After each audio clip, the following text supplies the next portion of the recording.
Good afternoon. I suggest that we continue. I welcome you.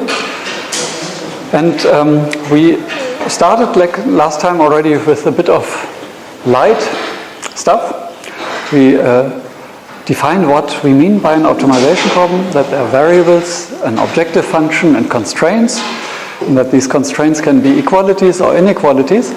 And I want to continue with a few definitions, state a little theorem that tells us about existence of solutions, and then go through all possible classes of optimization problems that you might encounter in other contexts, so that you know a bit of overview knowledge before we really dig into more theory in the next chapter. So let me first recall the definition that we will use again and again in this course, and you should have, of course, a concrete idea what it would mean. We gave one example, minimization of an objective function over some decision space, in this case usually Rn, and then subject to some equality constraints and some inequality constraints. And the equality is, of course, for each component. So this is a zero vector if this is a vector, and the same here. And then the inequality should also hold for each component. And as I promised, whenever there's an optimization problem in this course, I will make a box around it so that you clearly see this is part of the optimization problem.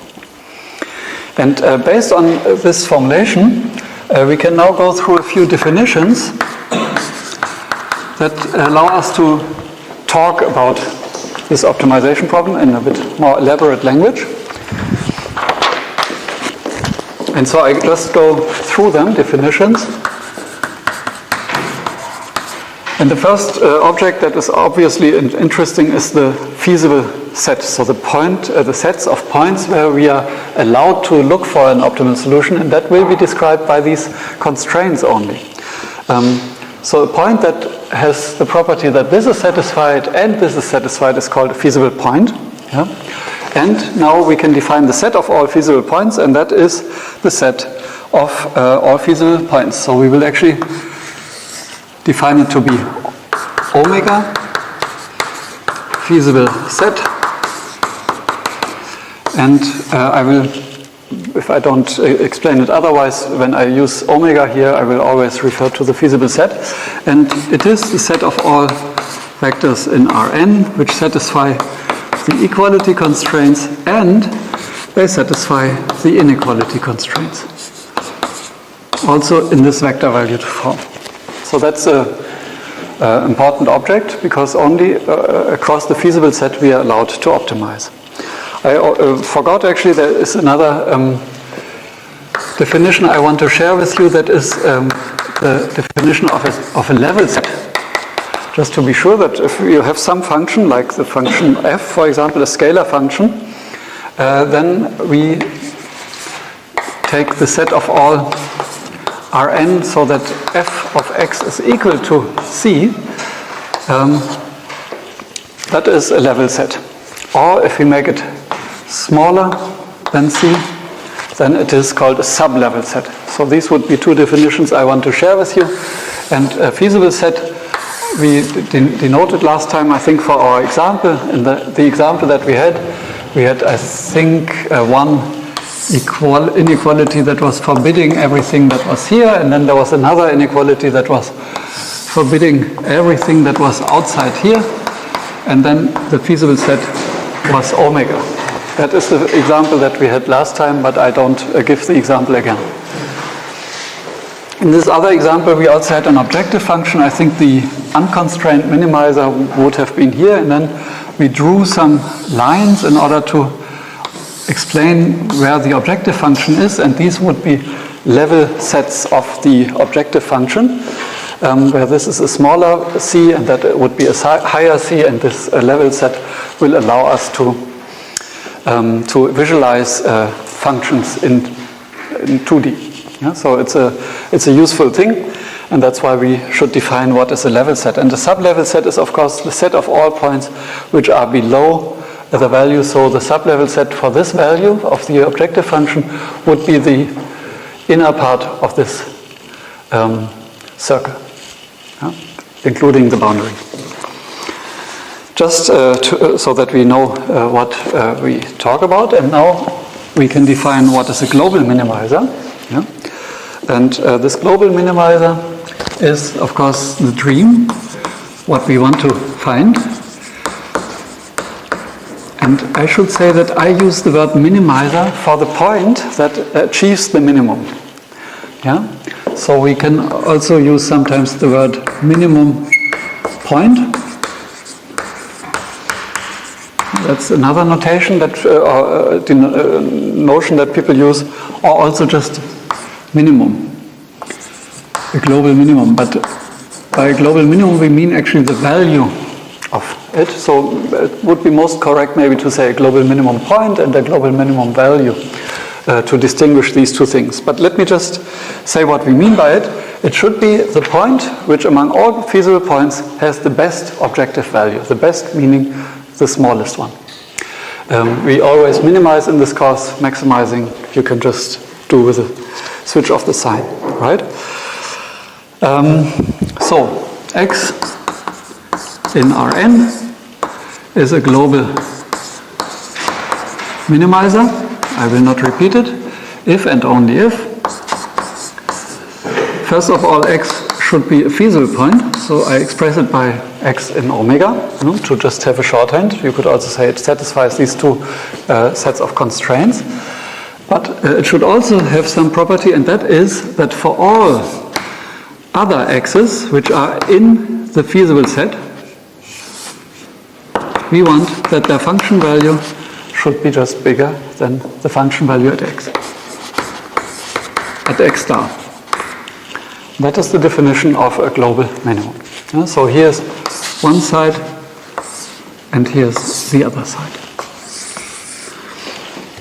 So now a global minimum is a good thing, and of course the thing that we ultimately like to have, but in reality we might have only local minima that we find with our algorithms, and very often actually we have to be satisfied with local minima only. So let's first define what is a local minimum.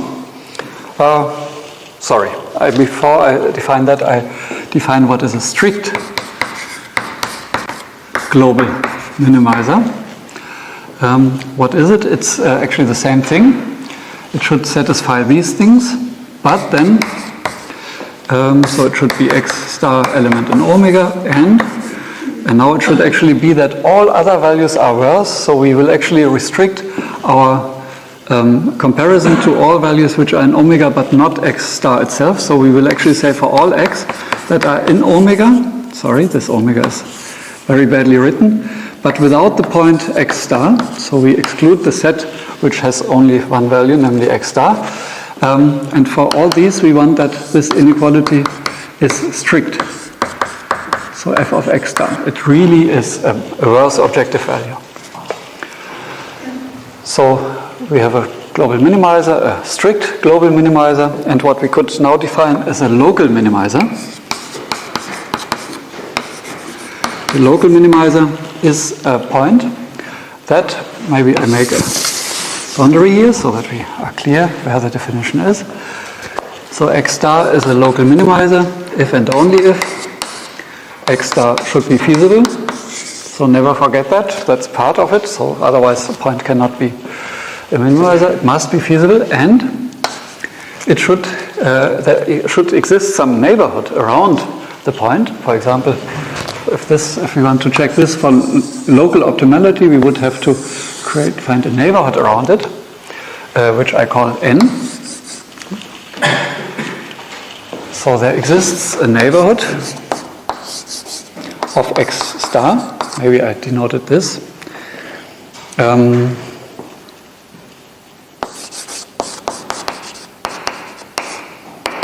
Just say it in word. So it's a neighborhood. You could always just imagine an open ball around it, but that doesn't matter. So that for all points that are inside this neighborhood and in the feasible set, that would be these points. For all these points, our point should be the best. So that means that for all x that are in the neighborhood of x star, intersected with the feasible set, we have this inequality. And I think I'm starting to write too small, so I should get bigger very soon. So this is a local minimizer, or a local minimum point. Yeah? There exists a neighborhood so that for all x that are in this neighborhood and in the feasible set, the function value can be equal or higher. And of course we can also have a strict local minimizer. And then we will just exclude here again the x star. And then here we will have a strict inequality. So that's straightforward, so I don't need to do it again. But I want to illustrate these things very briefly with an example, and I take for completeness exactly the same example that we have in the script. So I draw a function which is actually a sine over two periods. It is this function. One period was here, and then I start the second period, and it goes bigger. So my optimization problem would be minimizing sine of x times exponential of x. X is just element in R, and my constraints are very simple ones. So x should be bigger than 0, and x should be smaller than 4 pi. So it's an extremely simple optimization problem, but here's the promised box. And this is the objective function. Here's f. Here is x. And maybe if you look at this, this is already in the standard form. Maybe I can move this to the other side just to make it equivalent. I could just also write 0 smaller than 4 pi minus x. Okay. So this inequality function itself is something that is here. So here this function is negative, here the function is positive, and that function here starts at 4 pi. At 4 pi it is exactly 0, and if it's bigger then it's negative, so it is this function, right? And the feasible set is the intersection of the two super level sets, so the sets above 0, namely this part for one constraint and the other part for the other constraint. So our feasible set is just the interval from here to here. So omega, in this case, is just the set where x is at R, where h1 is this function, the first component, that is h2, the second component, where this function here would be h2, yeah? So if you define it like that, where all inequalities are satisfied, and here it is just equal to the interval from 0 to 4 pi, extremely condensed. Yeah? And now you look at this, and of course this simple example we can still look at. We see where are local minima. There's a local minimum here, there's a local minimum here, and there's a local minimum here. So there are 3 local minima that we see immediately. How do we check that they are local minima? We would actually choose an environment or a neighborhood around each of these points, and then we see there is no better point. And here we choose also a neighborhood, and we have to exclude the left side because of the boundary of the feasible set, and that's why this is also a local minimizer. And then you could compare the values and you check, okay, this is the global minimizer, and it's of course also a local one, and this is a local, and this is a local. Yeah. So I think this is all quite clear and clean. It's just a simple example to make sure that we are all on board. So before we start to actually numerically compute minimizers for, of course, much higher dimensional spaces, we should ask a question if minimizers do exist. And there's a famous theorem that's due to Weierstrass, which I want to state, and it just says, gives an answer to a question, when do minimizers exist?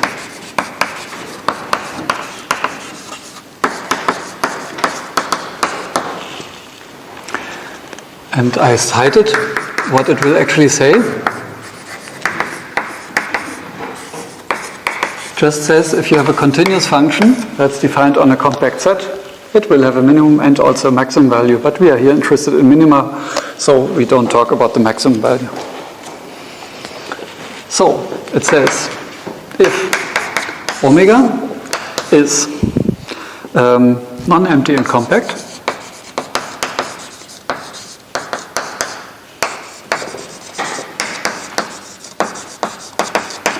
so I directly regard a feasible set. It could be the feasible set, it could be also the domain of definition of our function f.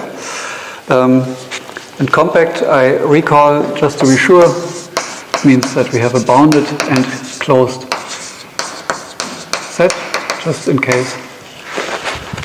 And we have a continuous function on this set. And f from omega, so it should be defined on omega and to the real numbers, is a continuous function. Then there exists a global minimizer. Then exists a global minimizer of the problem which we could state. I mean, this is one way to state it. Minimize f of x. I use a different one than in the script. So this one. Yeah. Of this problem, which is, of course, omega could be, as I said, any set. I will omit the proof. It's in the script. It's also an old and well-known theorem. Maybe I just ask the mathematicians who has ever had seen that theorem before? Sorry? Okay, so perfect. Yeah. Maybe to just be sure, in analysis 1, you would not have this notation with constraint functions and so on. That is not covered in analysis 1, right? Okay, good. But you see, it's all very easy, and it's easy to connect to this. I want to give an extension of this theorem that I want you to prove actually in the script using the Weierstrass theorem itself. And that is a theorem that proves existence for a special case for unconstrained problems. And you see here already, if we say this should be compact, bounded and closed, that means it must be bounded and cannot cover, for example, the whole space Rn. So a function which would be defined everywhere without any constraints would not be covered by this Weierstrass theorem, and that's a bit annoying because a lot of our problems will be unconstrained. So let us look at this. Could be a corollary in some sense, but for unconstrained coercive functions. And this says if we got a continuous coercive f from Rn to R. Yeah, so we have a function which is defined on the whole set of Rn. And coercive means that the limit for x going to infinity, so when the norm of x goes to infinity, and then the value of f of x will also go to infinity. We actually in the exercise sheet we will give a formal definition of this thing because it's also a bit ambiguous how you define that. But that is what we mean by coercive function. And the theorem just said then there exists a global minimizer of minimizing over all of Rn the function f of x. Yeah. So you can find a minimizer all of the time. And the proof for this I give already a hint. Use Weierstrass theorem.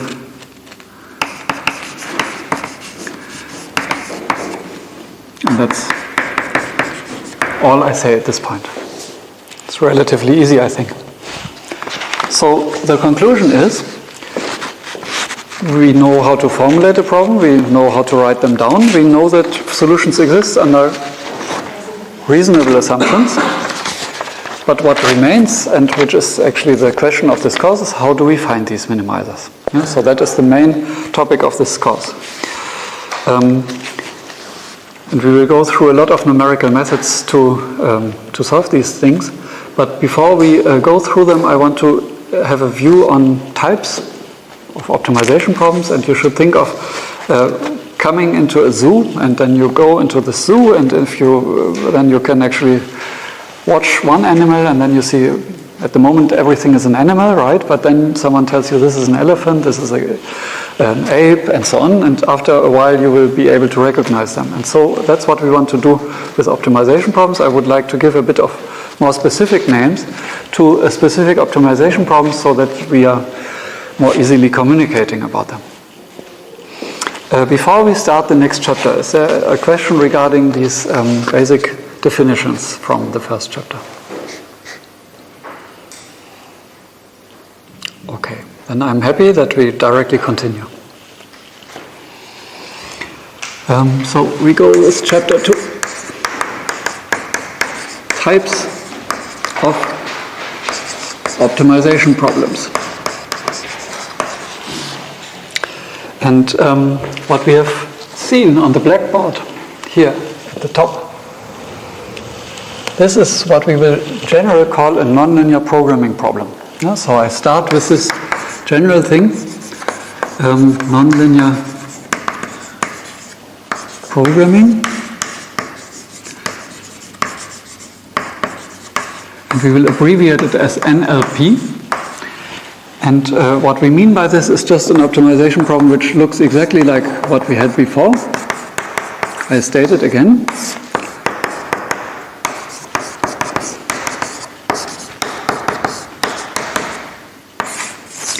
But we assume that our functions f, g, and h, f, g, h are smooth. And smooth is one of these expressions that people like to use, and they are differently defined in different contexts. And sometimes people mean it's once differentiable, once continuously differentiable. Usually that's like the minimum thing. Some other people say smooth only when it's C infinity. But here we want to say actually C1 or C2 or more. Yeah? So usually it's C2. But it can be also sometimes that we need, in some areas you might need third derivatives and so on. But very rarely. So usually you need up to second derivatives, and so it's a condition that we make on our functions f, g, and h, namely that they are differentiable. Yeah? So that's a very important assumption. And but nonlinear programming is a general term that you can apply to any of these problems that you can state in that form. And the usual implicit assumption is these are nonlinear but smooth, differentiable functions. I started with this because we can very easily specialize the functions now to some specific forms in order to describe some easier classes. And so some easier classes would be, for example, linear programming. Linear programming is, in some form, you could say it's just a subset.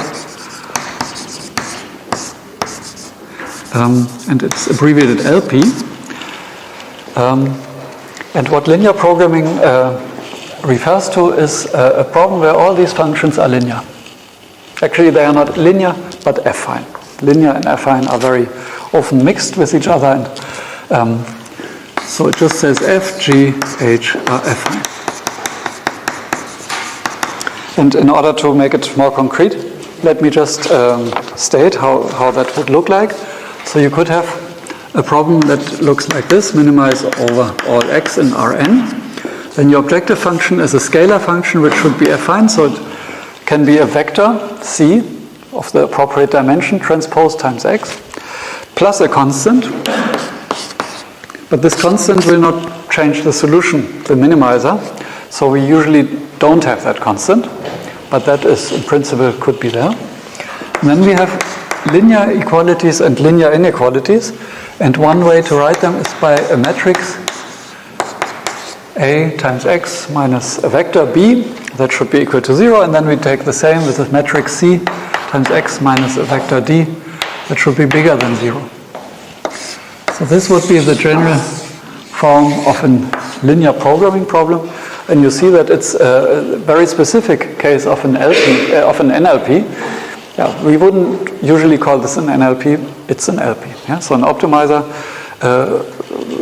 let me say, for example, in some projects during the last years when people formulated in their projects an LP and then they solved it with an NLP solver, then I thought this is stupid. And it's actually stupid because it will take much more time to solve it than necessary. So there exist specialized solvers for LPs, so if you have an LP, it's better to solve it with an LP solver. One remark, and you see already that I use here this programming, and I told you that this course is about programming and so on, but this programming that we see here on the blackboard has nothing to do with the word programming in our current language, where we mean by programming that we sit in front of a computer and use a programming language. It's a historical word that was basically synonymous with optimization. So it's basically saying this is nonlinear optimization. In some new textbooks you would actually use NLO, like nonlinear optimization, or LO for linear optimization, but these abbreviations never took off. So I better teach you what other people use. When you read papers, you will see the word LP or NLP, and then you should know what it means and where it comes from. That's why I still use these historical words. Okay, so about LPs, I should say that they are the object of lots of business courses, of operations research, maybe of some of your own mathematics courses. So let me just check who has ever had encounter with linear programming problems. Okay, not so many. Good. That makes me happy. That allows me to give you an example. But to start, before I do the example, I just wanted to say that linear programming is relatively restrictive, you could say. I mean, all your functions are linear. On the other hand, because your dimensions x could be very high, right? And you have matrices here, which can have lots of structure. It's also a very rich class of optimization problems, and you can model a lot of things with linear programming alone. And the good thing is that linear programming solvers are extremely fast and extremely efficient. And historically speaking, this was the origin of the whole field of numerical optimization. So people started to become aware of the fact that optimization can really be something extremely fast, very powerful, when people suggested a solution method for this type of problem. Let's going back to a guy called George Danzig in the 1940s. And he developed a method called the simplex algorithm. And it was the origin of optimization, I would even say. Maybe this is not completely fair, because you could also say there were earlier people that did optimize already. You know, Lagrange lived much earlier. But maybe I should say origin of optimization with inequalities. And it's usually the inequalities which make these optimization problems interesting, difficult, and capable of modeling a lot of real-world problems. I want to give you an example, just to get you into the spirit of how to model optimization problems. And the example is something that you would encounter in a big company. And I think it's the prototypical example of logistics problems. And it's a problem where you would have some product. In this case, in the script, I just regard oil. You could take anything else. And you are a big company, let's say, I don't give a name. But this company has different production facilities at some places, maybe in countries. So I chose Saudi Arabia, Venezuela, Russia, some states where you have maybe big plants or refineries even. Let's abstract away from refineries. They would make it all more complex. So let's say the oil is really produced at these locations, and then you have other locations where the oil is needed, the markets where you want to have it. For example, Europe, Japan, the US, or China. And the sub-problem that we are interested here is actually just to minimize the transport costs. So you have production facilities and you have demand places, and you want to transport with oil tankers your oil from one place to the other, so that your demands are met, so that wherever you need it, there is enough oil, and where you produce it, you cannot send more than what you have there. And then the question is, from which place to which place do you send it? And of course, you need to make some modeling assumptions, and one assumption is that shipping oil from Saudi Arabia to Europe costs some units, and shipping it to the US costs some other units, maybe a bit more per barrel of oil. And then you can collect all the data. So let me just start with this data. So you have Saudi Arabia. It's one of these producers, and here you have the demands. And a demand could, for example, be in Europe, or it could be in Japan, and so on. And here production could be also in, let's say, Venezuela, and so on. Yeah? And what will happen is that you will have many possibilities. You can ship oil from Saudi Arabia to Europe. You could also ship it from Saudi Arabia to Japan. You could ship it to the US or China or whatever. And of course you can do it also from here. So you have a lot of possibilities.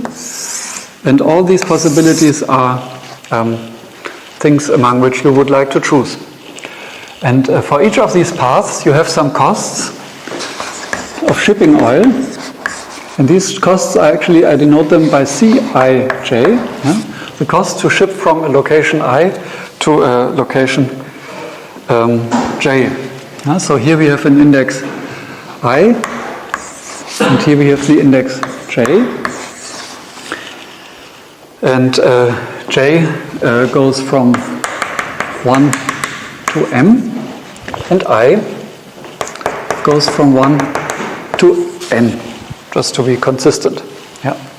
So these are the problem setups. I have my costs per unit, and then of course the costs are need to be multiplied with the number of oil that I ship actually along this route, and that will be Xij. Yeah? So Cij will be the cost, Xij will be the amounts of oil that I ship along that route. In some case you might have a pipeline, then it's particularly cheap. Yeah? In realistic cases you might also have upper bounds, but if you think of ships you could actually get more ships. It's just the cost of transporting along a route. I will not discuss all the refinements yet, so just think of some big producers and demands. And now the question is, in order to have boundary conditions, we need to also model the production capabilities. So in each of these places, for each year, for example, you might be able to produce Pi is the production capability. Production capability, so you cannot produce more. And here you have demands, dj. That is the demand. And you don't want to get less than this demand. So now we have already all the data listed and stated, and now I want to formulate the linear programming problem, including the variables that the company would solve in order to decide how much oil would it transport along each of these routes under this model assumption. And the optimization problem would be, so in words, yeah, what is the aim? The aim is to minimize the shipping costs.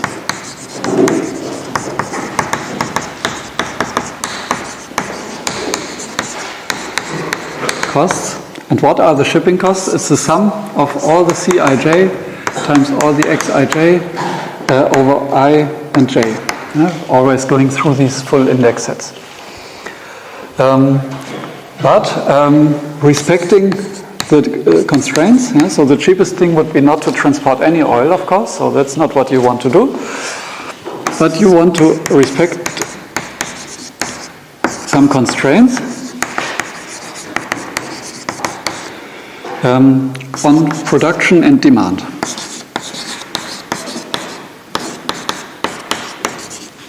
And demand. So maybe I leave a bit of space here. So here we have already the min. So Xij is element in Rn cross m, right? So it's actually a matrix valued variable, if you want to say so. It's a high dimension space. And then the subject to what are our constraints? On the production side, we cannot produce more. So what we will have is a lower value that should be smaller than pi, and so whatever we export from one of these locations should be below pi. That means the sum of all the flows that go out here, that means for all the j that have this fixed index I, the sum of all these streams together, that should be smaller than I. So we have here the sum, and this should hold for all I. So for every single location, this constraint should be satisfied. That's the production constraint. There is another constraint, that is the demand constraint, and there actually we want to be higher than the demand that we have at specific locations. So in Europe, we want to produce, or there should be arriving at least as much oil as we think is the demand there. And so here we sum over I, and we do this constraint, we require it for all j. So this is nearly everything, but there should be one thing which we didn't state specifically, but which is completely implicit in our modeling. So we do not expect that there's any way to transport negative oil from here to there, right? So that is there is no way to produce to have negative flow. So what we will have is that Xij should be positive numbers for all I and j. And this for all is always going through the index sets that I've set here. And here you see a statement of a linear programming problem that you could formulate and solve. We can artificially translate it into that form if we like. I mean, then we would have to stack all the variables that are now in a matrix. So here, this x is most logically, I would write it like a matrix, right? Like this, and then here we have x n m. But you could also vectorize it and then make a big vector from it, where you put these things above each other, and then because these are linear functions, you see they are linear. This is a linear function, so that would all result in a linear function that you could bring into this form. I don't want to do it because it's tedious, and the reason why we use YALMAP actually in this first exercise sheet is because YALMAP does this job from here to there for you, and so we can already formulate optimization problems without going through a lot of tedious reformulations. At some point we will have to do it to just get a feeling of it, but not at the beginning of the course. Yeah, I said already, linear programming is powerful, and there exist a lot of nice software solvers. And I should just tell you, in MATLAB, we have a software program that's called linproc. It stands for linear programming. Now you understand why it's called linproc, right? And there's other solvers, and one of the best commercial solvers is called Cplex. There is another package, Gurobi, also extremely good, and open source or not open source, but open for academic users. And there are many other solvers, linear programming solvers, lots of them around. Open source, closed source. The best ones, unfortunately, for very large scale problems are usually very costly because they are very valuable for companies, so you want them to pay a lot. And there's large developers, usually applied mathematicians or computer scientists, who actually maintain these packages and make them efficient. Okay, that's just one of the basic optimization problems we should know about because it's very widely used. And I would say that every business student at some point learns how to use linear programming. Not how to write a solver, but how to use it. And this using of linear programming is something you should be aware of, that there are lots of people using that. Okay? I want to give one extension already, which is slightly more complicated than linear programming, and that is called quadratic programming. And that's also appearing in quite some applications.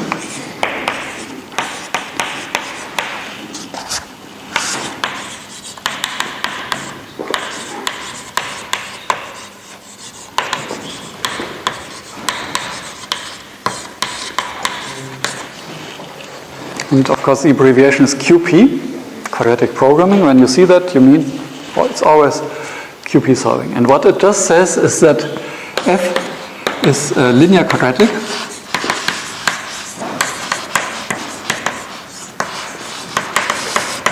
And G and H are still affine. Affine is linear plus a constant, like above. So a general form of a linear of a quadratic program would be that you have a minimization over your variable x in Rn. Then you have C transpose x plus. This is the linear term. As I said before, we could drop the constant term because it will not change the location of our minimizers. But then we have a quadratic term which is expressed via this matrix here. It's a symmetric matrix. I will comment on it in a minute. And then you have the same form of constraints as we had before. Sorry, equalities, inequalities. That's our QPs. This matrix here should have, of course, the right dimensions. It's an n by n matrix. And if it would not be a symmetric matrix, it doesn't matter, because this operation, when it's getting multiplied from left and right with the same vector x, will actually only make the symmetric part survive. If there was an anti-symmetric part, it will actually be cancelled completely, and so you are only interested in the symmetric part. So we will assume that B is equal to its own transpose. That means basically that, if you want to store the data for this matrix, you could just look at the upper triangular part of the matrix, including the diagonal. Yeah? And this one would be trivial because you can get it from mirroring, right? So that's a bit more memory efficient. And that's what we will usually use in numerics when we save this matrix. And this matrix is called the Hessian matrix.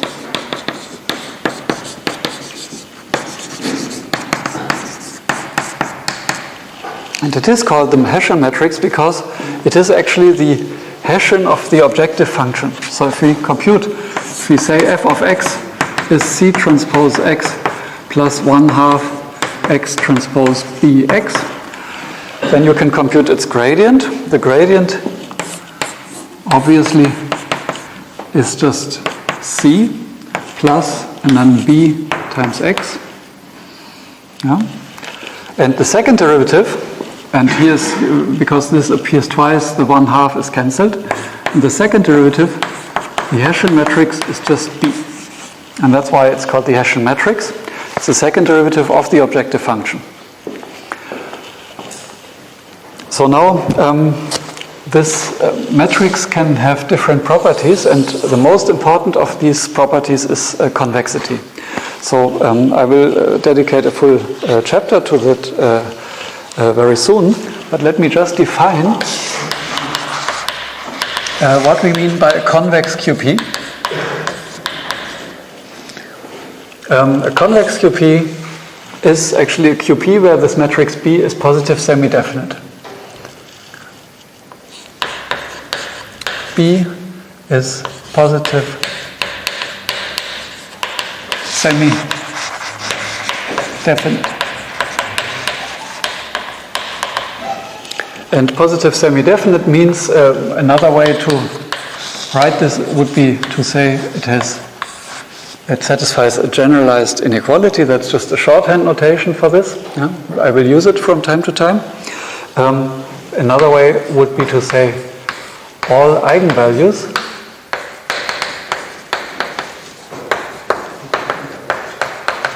are non-zero.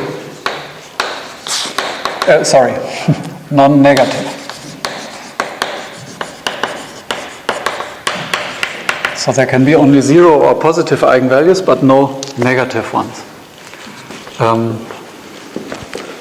All of B's eigenvalues are non-negative. That would be the definition of positive semi-definite matrix. Just to be sure, who is familiar with the concept of positive semi-definiteness of matrices? Okay, sounds like everyone, nearly everyone. So we could also have a strictly convex QP.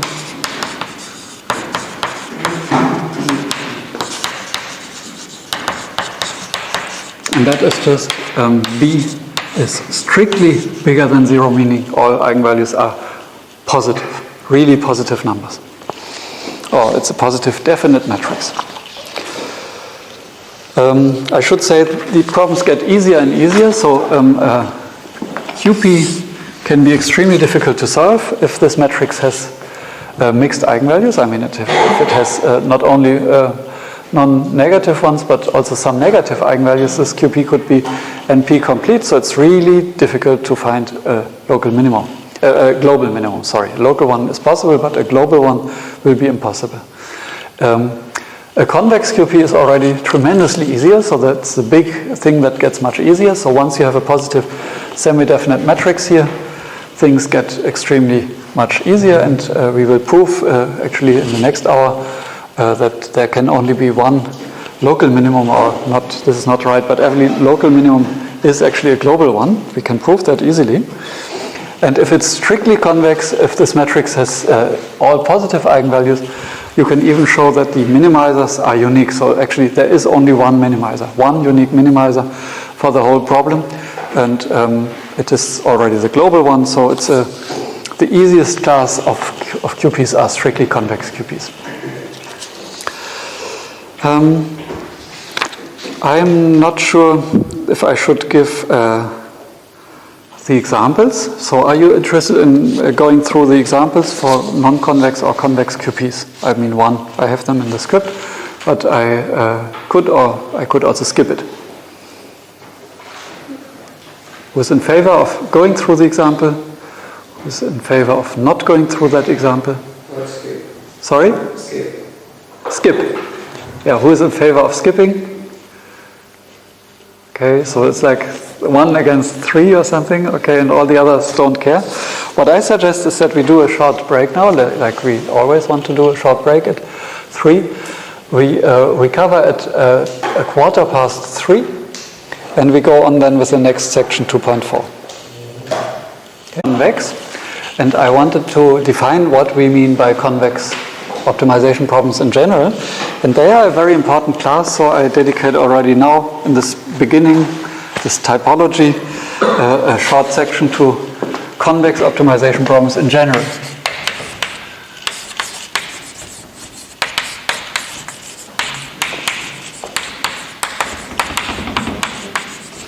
Maybe I should start by, I mentioned it already for the QPs, so that there's a little difference, just the eigenvalues of this matrix, either they are mixed, positive and negative, or they are all non-negative. And just this fact that they are all non-negative gives it not only the name convex, but it actually makes that the problem is extremely much easier solvable globally. And there is a famous citation that all optimizers cite, and that is that people thought for a while actually that linear programming would be the easy thing and everything else is difficult. But at some point they realized that it's actually not linear versus non-linear, but it's actually convex versus non-convex, which is a big watershed in optimization. Yeah, so this is why convexity is such an important concept. And we will actually be able to prove a little theorem about convex optimization problems already today. Let us first say that LPs and convex QPs, only those which with this positive semi-definite matrix, are convex. So these are actually problems which fall into this class of convex optimization problems, which we need to define now. And before we can define it, we need to define what is a convex set, what is a convex function. A convex set obviously is something where when you take 2 points in the set, you make a connecting line, then this line should be completely in the set. And let's define this formally. A set, let's call it omega, because often it will be the feasible set, but in this case it's just a general set. Omega, a subset of Rn, to make everything simple, is convex if and only if for all 2 points x and y that you take out of the set, so here's x, here's y, and for all t, which are in the interval between 0 and 1, so this is a t that interpolates between these two, the point which is on the line from, let's say, x to y, so we take x plus t times y minus x, so that's a point on this line, that should also be contained in the set. So that is the definition of a convex set. And it corresponds to the intuition that we have actually if there's a non-convex set like this one. You take 2 points, you connect them, and you see these 2 points are creating a line that is not completely in the set. Good. I used to have this statement, all connecting lines are in the set. So let us also define what we mean by a convex function. So a function, and I'm interested only in functions that are from some set, a subset of Rn to R. Such a function is convex if and only if omega is a convex set. So you cannot have a convex function when the set on which it is defined is not convex. But this is not all. You also need that the function satisfies an inequality, and namely that it is positively curved. I draw it like this.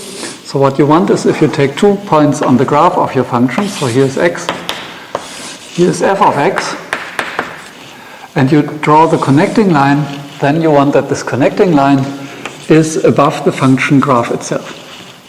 So let's use it with the same x and y. So we take for all x and y, which are in this domain of definition, and all t, which are in 0 and 1. We want that this value here is bigger than that value.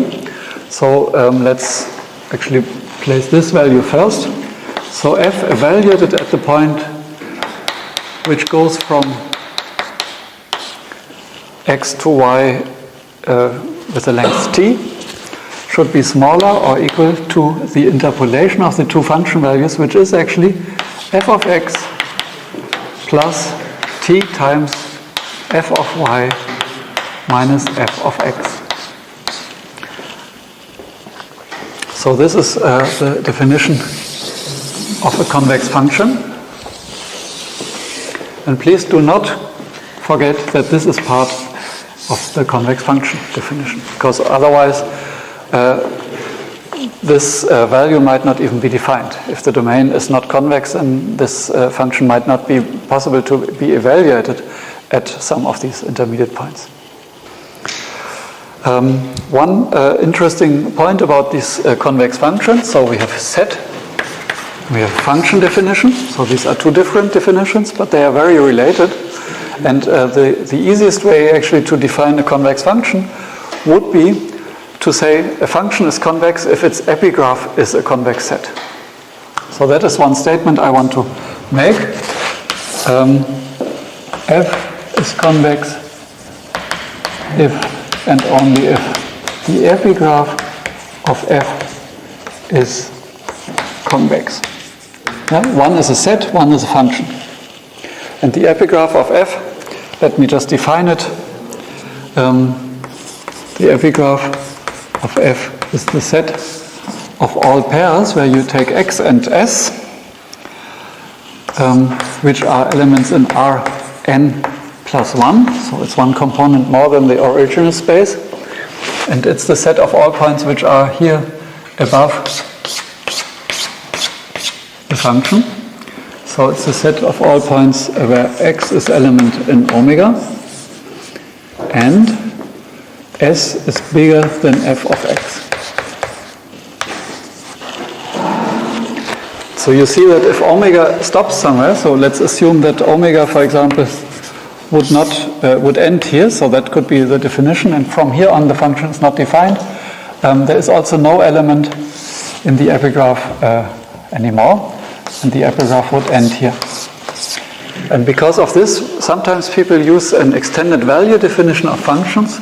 In convex analysis, this is very often used, where you would just say, even if I have a function that's only defined on some convex set, whenever it is evaluated outside of this convex set, I just give it the value that would correspond to plus infinity. Yeah? So there is, this motivates something that you find sometimes motivates the extended value definition.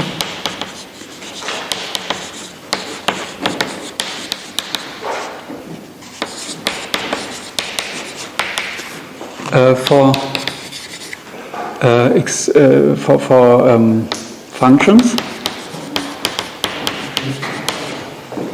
on omega, so to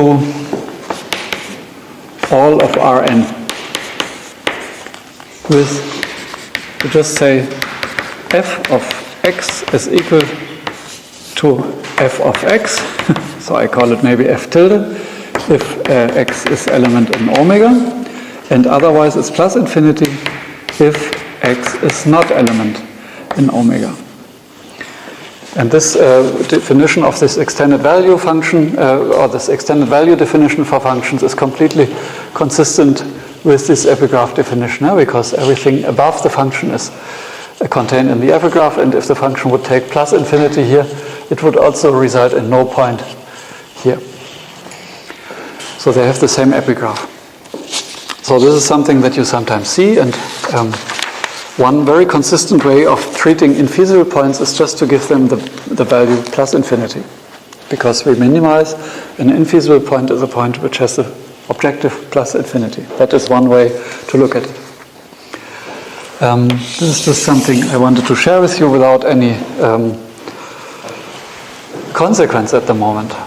But I want to actually bring the definition of a convex set and of a convex function together in order to define what we mean by a convex optimization problem.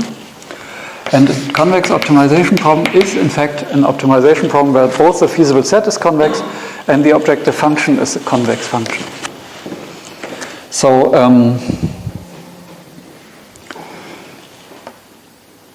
if the feasible set, so now omega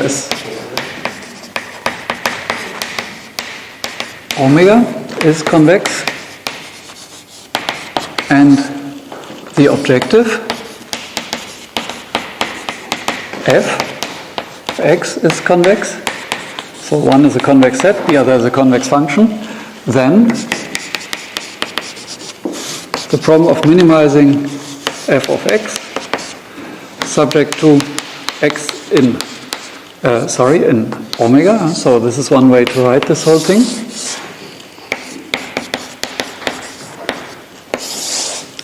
Is called convex, a convex optimization problem.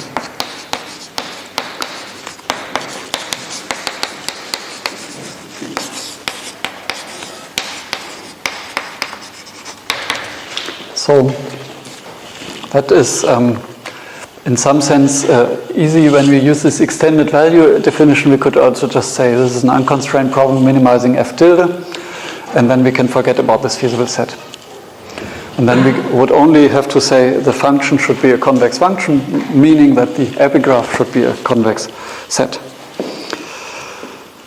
So then we call this problem a convex optimization problem, and I want to prove now the most important property of convex optimization problems that we will like a lot actually. And this property is that local minimum optimality implies global optimality for a convex optimization problem. So this is a statement that we can prove. Local implies global optimality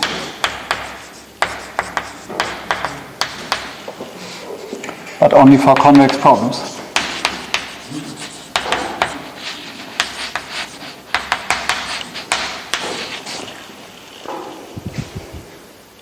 Actually, I don't need to state this theorem even, I just say it in the description of the theorem. So the theorem says if you have a convex optimization problem and you have a local minimum, this is also a global minimum. Yeah? And so let us prove that. Maybe I write it. Every local minimum or minimizer x star is a global minimizer, assuming that we have a convex optimization problem. That's of course extremely beautiful because local optimality is something that you can check by just looking locally around your problem, and global optimality is something that sounds much harder because you would in principle have to explore the whole space. But if you know this extra assumption that your functions are convex and that your sets are convex, then you can actually find with local information only a global minimum and prove that it is a global minimum. And let us now prove this little thing. So what you want to show is actually what we have to show is very easy. For all y that is feasible, we need to show that f of y is bigger than f of x star. That's what we need to show. That's it. Then it is a global minimum, right? And we can assume that x is a local minimizer, given that x star is element in omega, right? And there exists a neighborhood. I just leave it like this, so that for all x tilde, which are element in this neighborhood, intersected with the feasible set, we have that f of x tilde is bigger or equal to f of x star. So these are the two properties that we can assume. And to make a picture of this whole setup, I like to have it, I have two pictures. Maybe one picture is here on the left, and this picture just says, here's my x star. Then I have some neighborhood around it, call it n. I have another point, y, which is typically not in this neighborhood, of course. I just see if I have this picture. Oh yeah, I have this picture also in the script. And I draw a line between these two things, and around everything, and actually need not be, I draw it a bit differently than in the set. Here's my complete feasible set omega.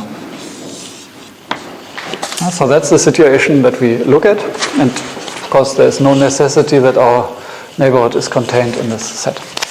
Could be also at the boundary. But what we know is that all points that are in this neighborhood are bigger in function value than our value at x star.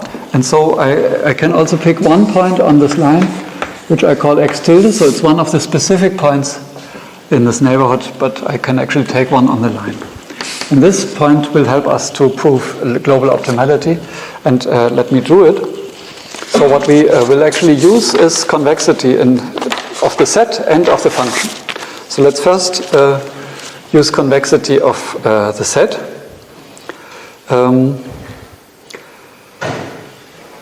So this line between, and we regard this line between x star and y. So we look at this line, it's completely contained in the set omega because it's a convex set, right? So that means that also the point x tilde, the one that I'm most interested in, which is on this line, but not equal to x star, that this point x tilde is also in the feasible set. So what we can find, so for given y, we can find an x tilde, which is equal to x star plus t times y minus x star. So we go a bit in this direction. And what it will have t bigger than 0, so it's not x star itself, but it's a bit in this direction of y, with x tilde element in omega due to convexity, and f x tilde is bigger than f of x star due to local optimality, because it's inside this neighborhood. So these two things we have, and this is everything that we need. So now we just have this inequality. I start with it. I can say f of x star is smaller than f of x tilde because of local optimality. But now x tilde is of course nothing else than x star plus t times y minus x star. And now I use the convex inequality, the one that we have seen here. And I use convexity in order to make a relation that involves function values at y and at x star. And so this is saying f of x star plus t times f of y minus f of x star. Now that was the convex inequality that every convex function has to satisfy. As this f is a convex function, it has to satisfy this thing. And now we have it already. Because you see that this one gets cancelled, and so basically we can subtract f of x 0 on both sides. We can divide it by t, and then this will, because t is bigger than 0, and this will imply f of y is minus f of x star is bigger than 0. And that is what we wanted to show. Maybe it's also useful to look at this whole thing from the side. So if we just look at this whole thing from the side of along this line, so to say, how will it look like? We will have here, somewhere we will have the x star. Here we will have the y. And here, so to say, the axis is actually with respect to t. So t equals 0. Is here, and here is t equals 1. And the function values are, okay, this was a local minimum, so it would have at least the property that it's somehow the smallest point here in this neighborhood, right? We have our neighborhood.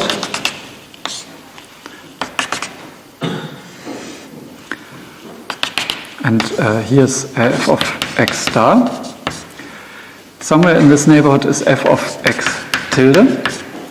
And somewhere later, and now I should draw a convex function. This is, I hope there is no kink. Should be convex, right? So, and here somewhere is my f of y. And so now what our statement says is that if I take the direct line between f and fx star, f of y and fx star, then this locally minimal point should be below. That was this inequality that we had here. But because this point is already higher than the f of x star because of local optimality, this point needs to be even higher, this one. And that means also that the line must go upwards, and that's why the fy must be higher than the f of x star. So intuitively, geometrically it's clear, algebraically it's clear. I hope you accept that this is proven. So now I just make a remark, and this remark is that next time, maybe on Friday already, we will discuss in a bit more detail convex optimization problems and how to discover them, and convex functions, and how do you actually see that a function is convex and another one is not convex, and so on. But for the moment, I just want to keep it like it is. We have basic definition of convex function, convex set, convex optimization problems, and we know that they have this wonderful property: a local optimality implies global optimality. I should say that there is lots of environments to solve convex optimization problems, and one of the environments that is actually intended mostly for convex optimization is YALMAP. That's the tool that you will learn on this course, that we will base all our lectures or exercises on, nearly all. Another language which is also using MATLAB is called CVX, like convex. That's another convex modeling language. And these are not actually solvers, they are modeling languages, and behind them there are convex solvers, and they have different names. For LP solvers you have, as I said already, some QP solvers you have. In MATLAB the QP solver is called quadproc, and then there's lots of other solvers, and some of them are called, for example, Sedumi or SDPT3, and we will actually explain a bit more about them in the convex optimization chapter. Good. Let's go through the names of problems very quickly. So one thing I didn't want to forget, but it's basically the headline, and that's it, is unconstrained optimization problems. Unconstrained.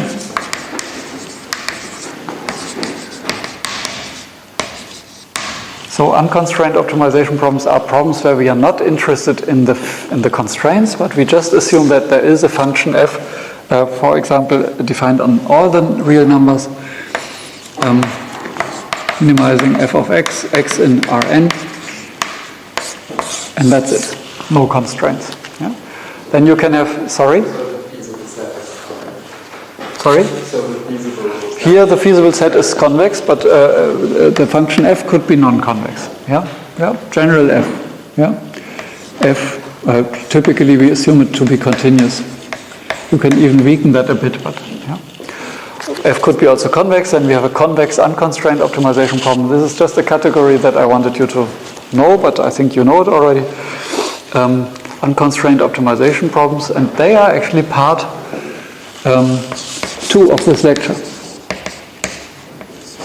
So in the second part we will talk exclusively about unconstrained optimization problems, which are a bit easier than constrained optimization problems. I also want you to have a notion of an understanding that it exists, but nothing more, about non-differentiable.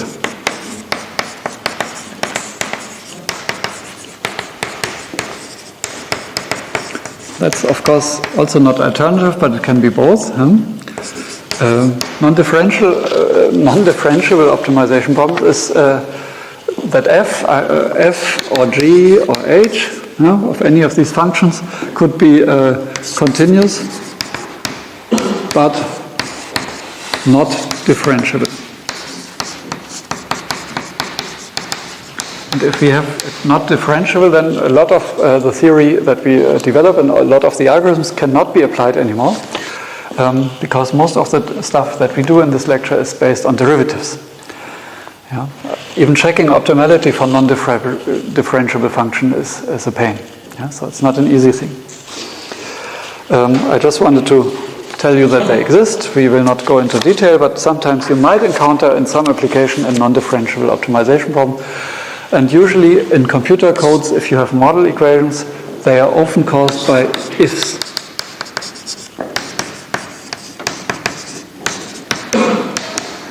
If statements.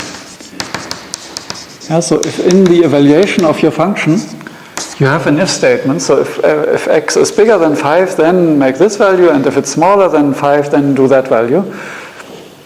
Sometimes it is, but usually it is not differentiable at this point. Sometimes it might even jump at this point. So it could be really nasty. Also, another way absolute values inside your model equations, they could be nasty and lead to non-smoothness. And so there are many other operations that you can easily write down, and in a computer code you can easily write, but you can actually then not differentiate it.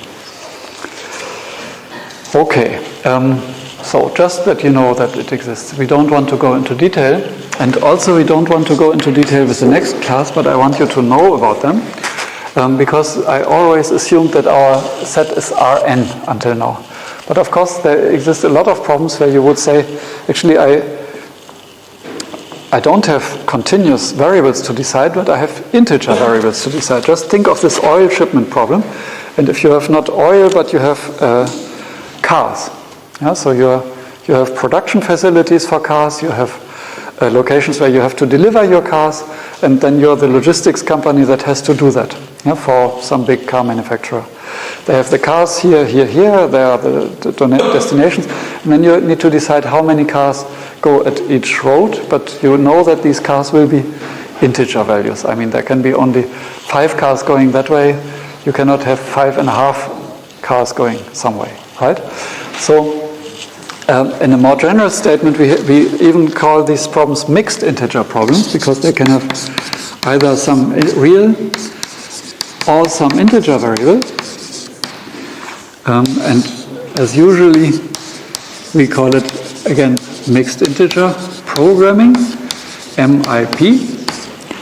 And the general statement of such a problem in the most general form would be that we just say what we have is what we had before. We have functions of some real variables x, but also of some integer variables that we could call z. And so x is element in Rn, and z is element in z, m. Yeah, so in a different space, namely in the integer numbers. And then we have the constraints. They could also be in a more general setting equalities and inequalities. So I keep the same names as before.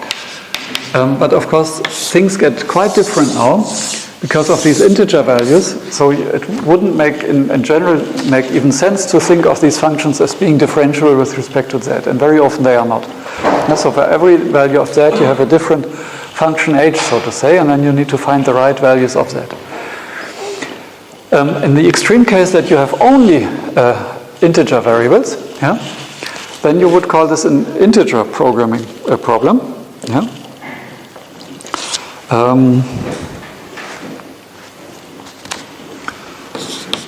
Only z and no x, then we would just call it an integer programming. Yeah.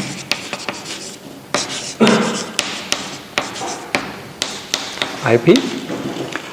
And I should say that there's one interesting thing in the language that you use. If people say IP, they usually do not only mean that they're only integer variables, but they also imply that it's a linear optimization problem in the terms of the functions f, g, and h. Yeah? So this is just for you to know, often identified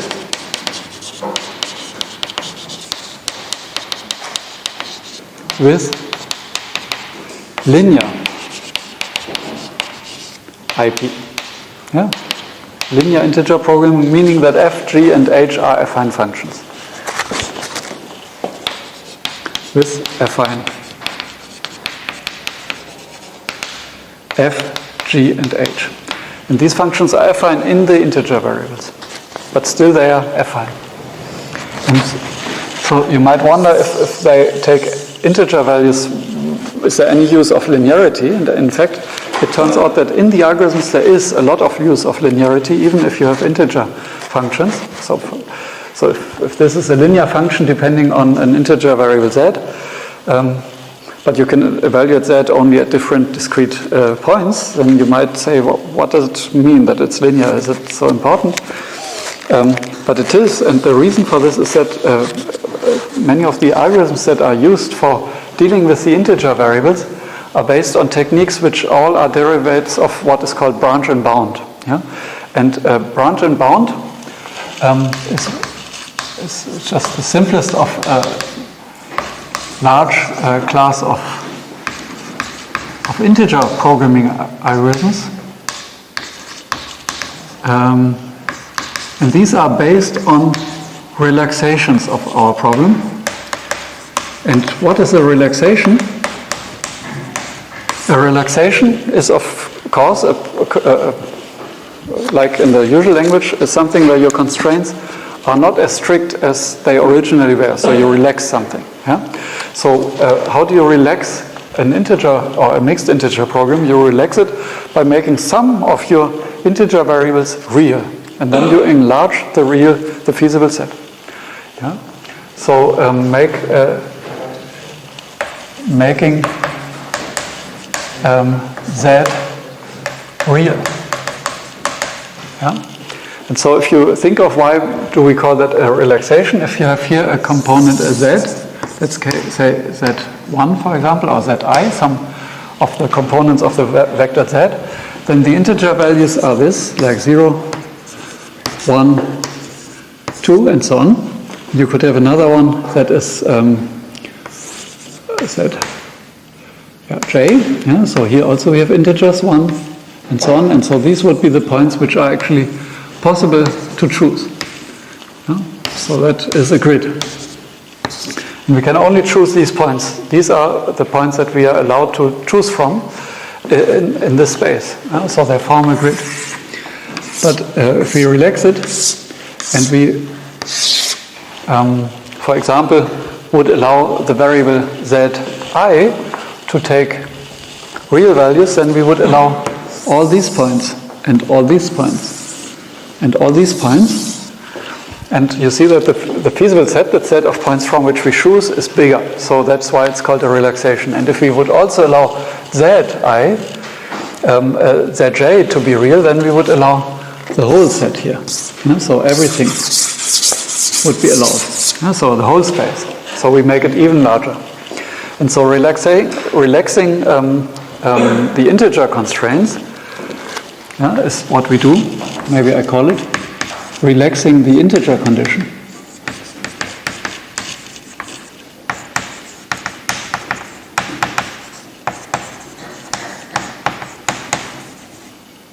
So in some sense you could always think of dropping a constraint, namely that the variable Z should be an integer variable. Yeah? And by dropping that constraint, you make your feasible set larger, of course, and that means that the objective value can only be better. So you have something that is a lower bound for the true optimal value, and that is what is used in this branch and bound algorithm. I will not go into detail, but I just say that a good property would be if the fully relaxed problem, where you make all the Z's reals, if this problem is a convex one, so if you have X in Rn and Z in Rm, yeah, and then the same problem functions as before. If this problem, yeah, so it's tedious to state it again, but I do it, so just for completeness. If this problem, that's the fully relaxed problem, if that is convex, so if this problem is convex, then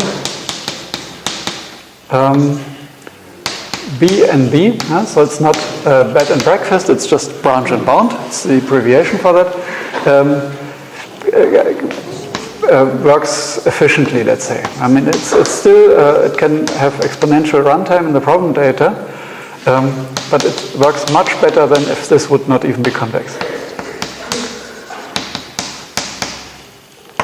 So this is the reason why, for example, when these functions are affine, f, g, h, if they would be all affine functions, then obviously this optimization problem with the relaxed integer condition would be a convex optimization problem, and then we could solve it with linear programming solvers, and it's very easy to get at least lower bounds. And what branch and bound does, it will actually branch in the sense that it will decide on some variables to fix the integer value to some value, like we did here. For the Zi, for example, we just fix one value, and then we can solve a problem where we relax all the other variables. and that will give us a lower bound on the value of possible outcomes.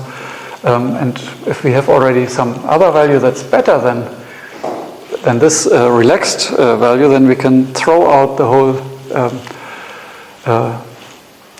tree that follows after this branch. But this is something which is not the subject of this lecture. I just want you to know about it so that you have a very rough idea that if you have integer variables in your problems, you should not just do something like apply the algorithms that we treat in this lecture and then, I mean, you could in principle formulate everything as an LP. I give you just one way.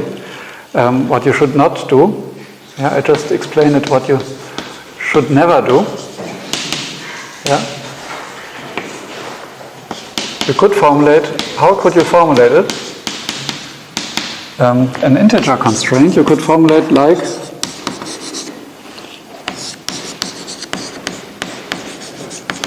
what would be, you can give me ideas. How can I formulate that a real value variable should be an integer?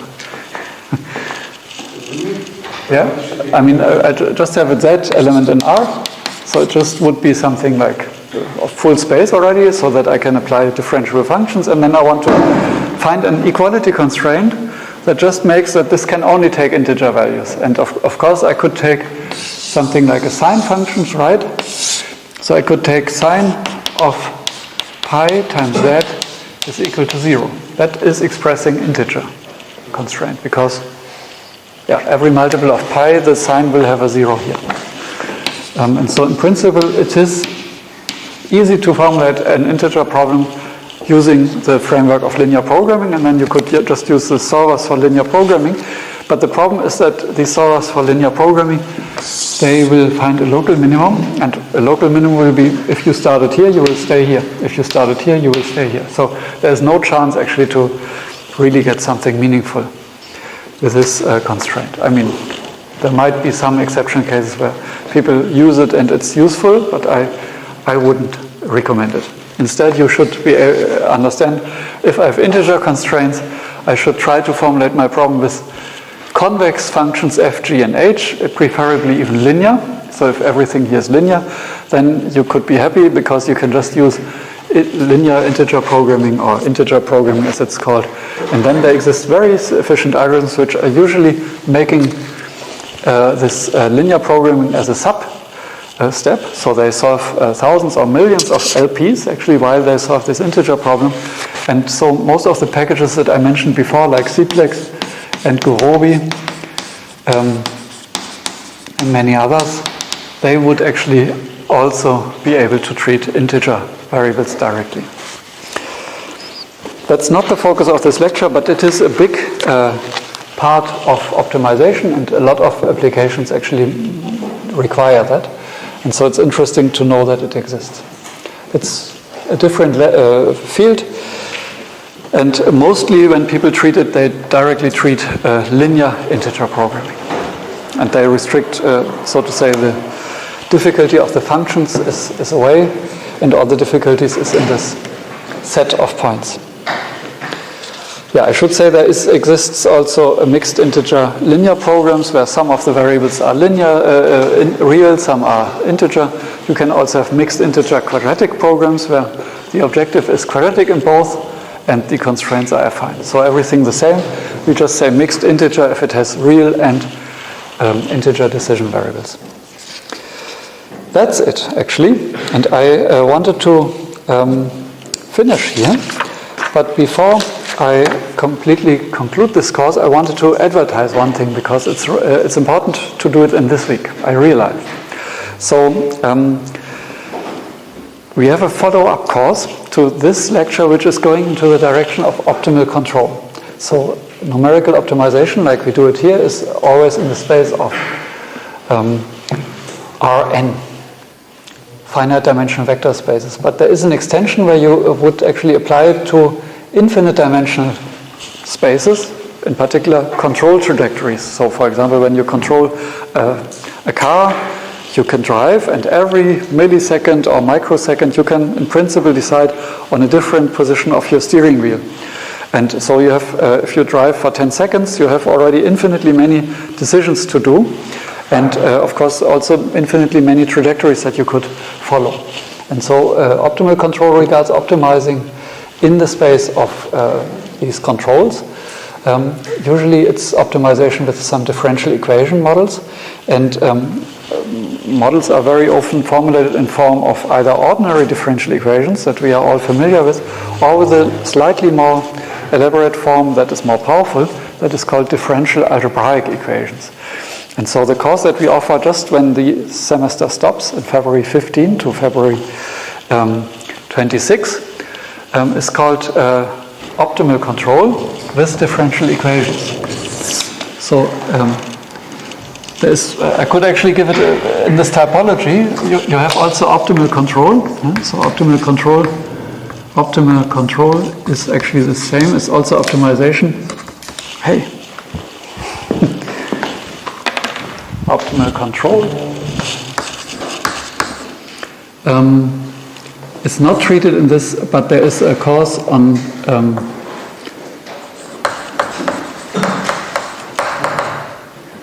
from February 15 to 26, 2016, and it is called Optimal Control with Differential Algebraic Equations. Numerical optimal control with differential algebraic equations, and it's 3 ECTS, and it's, so to say, the perfect thing to build on this course. It's not necessary for you. This is you could actually even follow this course without having followed this numerical optimization class, but it's much easier if you have done it this way, like we do it.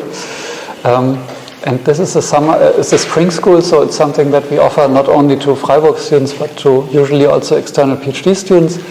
We limit the places to 60 people, but students from Freiburg get priority, and I say it now because, at least in the Faculty of Engineering, you are now already able to choose these things, so you can register. You can actually later even deregister, but it will be much easier if you register now, if you have any interest in doing it.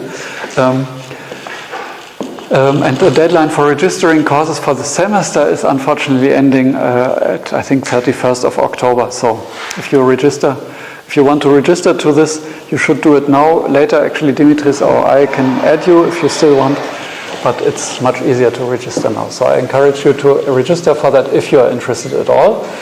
And it will happen for 2 weeks in the Kollegiengebäude 1, so it will be a bit slightly different location in downtown. And it will be the first 2 weeks of your holiday, so that's the nasty part of it. Okay, but now let's relax. We see again on Friday at 2 o'clock without CT, so 2 o'clock ST. Thank you for your attention.